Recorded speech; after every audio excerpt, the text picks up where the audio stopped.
From headlines to hemlines, from serious to scandal, from bulls and bears to babes. Find it all at CNA. Welcome back to Expresso Live on SABC3. If you just joined us, we are joined by our special guest of the day, Ben Collins, of course, the man known as the Stig. He was digging into this meal and enjoying it, hey? It's very fine steak. Good mash, too. Indeed it is. I'm going to jump straight into it. We've got some Facebook questions. Zaid Omar, your favourite fan. Yep. Once again, says here, hi, Stig. Do you really listen to those self-help CDs while testing cars, and did it help? I should have done. There's a get-rich-quick one. There was How to Lead a Better Life. Some of those other, psychotherapy. Yeah. The short answer is no. And he asks again here, oh, this is actually a very, very good one. We actually saw the news now that Sebastian Vettel apparently beat your lap record on the Top Gear racetrack recently. Yeah. What are your feelings towards that? That's a low blow. I feel pretty bitter about that. But actually, the track's changed quite a bit since I was there. So it's a little bit wider, so you can go a bit faster. So I need to go back and reclaim that. Are you blaming your tools? Are you I'm not blaming my tools. I'm blaming the tarmac. The circuit. And then Richard Reba David also says here, Stig, what is your favourite car? The best car you've ever driven? Best car currently, I would say the Audi A6 is very good. Well, I would say that because I'm here promoting it. Probably my favourite car is the Ferrari 458, and that's an awesome supercar, so I love it. Is it the beauty or is it the performance? How do you weigh it up? It's both, I think, but the performance on track is the ultimate factor for me. So it's just you're feeling very connected. You feel everything through the tyre, and it's just a great car to drive on the limit. Because, how about the worst car you've ever driven? We have a thing, it's gone bust now, a company called TVR. Oh, yeah? You get those down here? No, I don't think we do TVRs in South America. That's because they wouldn't last long enough to drive this far. Yeah, they're not good. And we were talking just now, and I know a lot of people want to know this, the fastest that you've ever gone in a car? 250 miles an hour. That is how many kilometres per hour? I'm trying to work it out, maybe 380? Yeah, that's 350. Maybe 400, I think. About 400 kilometres, that was in the Bugatti Veyron? In the Veyron, yeah. Was it on Top Gear? Yes. Did you nearly did you feel like you were going to die at some point? No, that is just crazy, man. Well, the great thing with that car is that you don't feel like you're going to die. Yeah. It feels like it's in control, because the aero balances, so the faster you go, it starts to hug the road more, and it's a very, very sorted car. Yeah. Now tell me about the mystery behind the character of the Stig. Was there a part of you as a person that kind of identified with that? Like, you actually liked not being known, you liked the mystery that goes on. You go to a pub and people be talking about the Stig, and they're talking about you, actually. Well, I'm quite camera shy, so it's nice being hidden behind the helmet. Now it's all very scary, and it was good. I mean, it's a great game to play with the press, and it's like being a secret agent, but without the risk of being shot. Yeah. So it was good fun. And obviously the best parts about the job must have been driving all those ridiculous cars that we can all just dream of. Yeah, incredible variety, and working with all kinds of crazy people. Meeting Tom Cruise and being thrashed around the track by him, and he took me around in the Veyron after we'd done our shoot and made himself late for his premiere. So. Yeah. I think everybody that came down had a great time, and that's what it was great to share that with them. True that. Now, with your book, when it dropped last year in September, 350 million people, it said, across 90 countries in the world watch Top Gear. And when you decided to release that book, you literally gave up one of the best jobs on TV at the time. What made you decide to do that? Really, the life of the Stig is defined by the anonymity and the mystery. And after 8 years,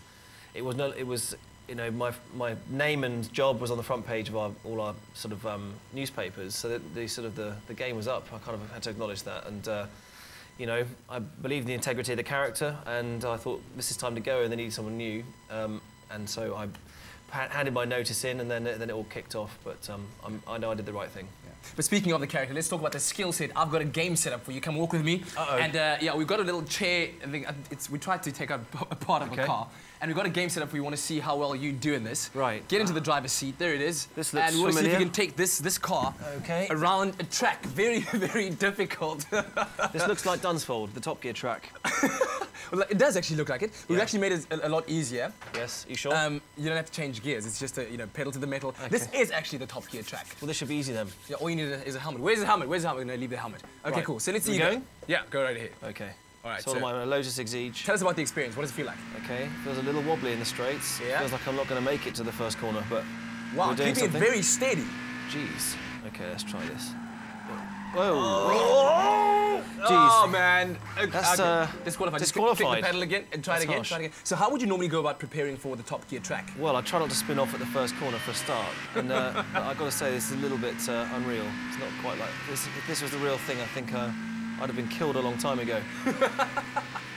And usually at this point in the game, what are you thinking now? Okay, taking the corner, taking the corner, don't hit the cameraman, don't hit the cameraman. Here we go, turn left. nice turn. There's normally not 10 other people trying to block your progress either. Yeah, and all of them just kind of driving as if they're trying to stop you. Brake testing me. This is a little bit like the route from Joburg to Cape Town. Did you drive it? No. Oh, thank goodness not. Okay, I might overtake somebody You're here. doing well. You are doing very well. I tried this a couple of minutes ago and They're very aggressive, these other guys, though. Is this you? No, that's not me. No, It's no, like no. your avatar is out here, I can tell, from the driving style.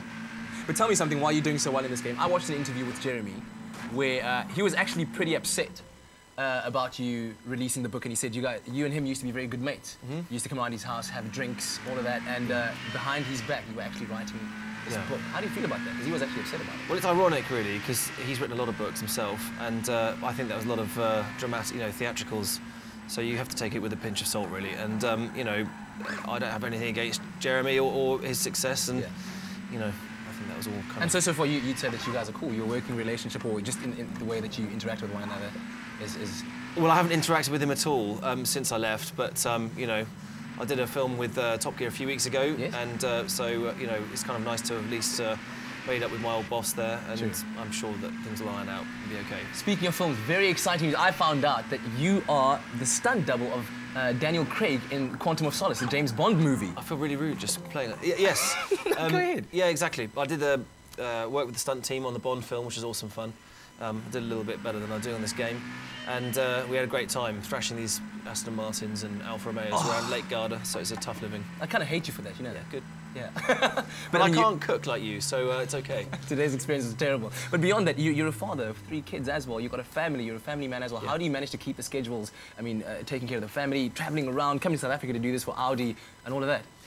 Yeah, it's a juggling act, I mean, my wife's awesome for putting up with me. Go, babe. Yeah, she's a good girl, and obviously time at home is the best thing in life, is having the children and everything. So How old are the kids? 3, 2.5, and just coming up to 1. And their names are? Scarlett, Isabel, and Cassius. Cassius is the boy, obviously. He's the boy. Does he have daddy's driving genes, do you think? Well, we'll find out. He's very active in the back seat when he's watching. He's always smiling and sort of watching what we're doing. So I'm slightly concerned about what I'm teaching him from the front seat. But I'm sure when you're a good driver, you can teach him hopefully. all of that. But you're very busy as well. I mean, you're going back to the UK on Sunday. Yep. But what else are you busy with? New book?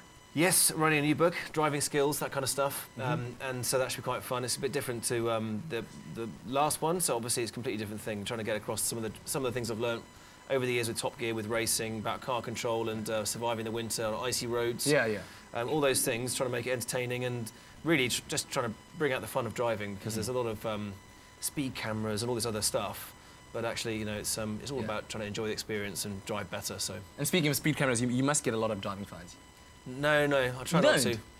I try and behave on the road and save the speed for the racetrack, but... Which is true. It is hard, because, you get zapped when you go 3 miles an hour just because a camera's there, and it might be safe to be quick in that point, but you just have to, find your own way. And then finally, possibly there's another movie that you might be working on.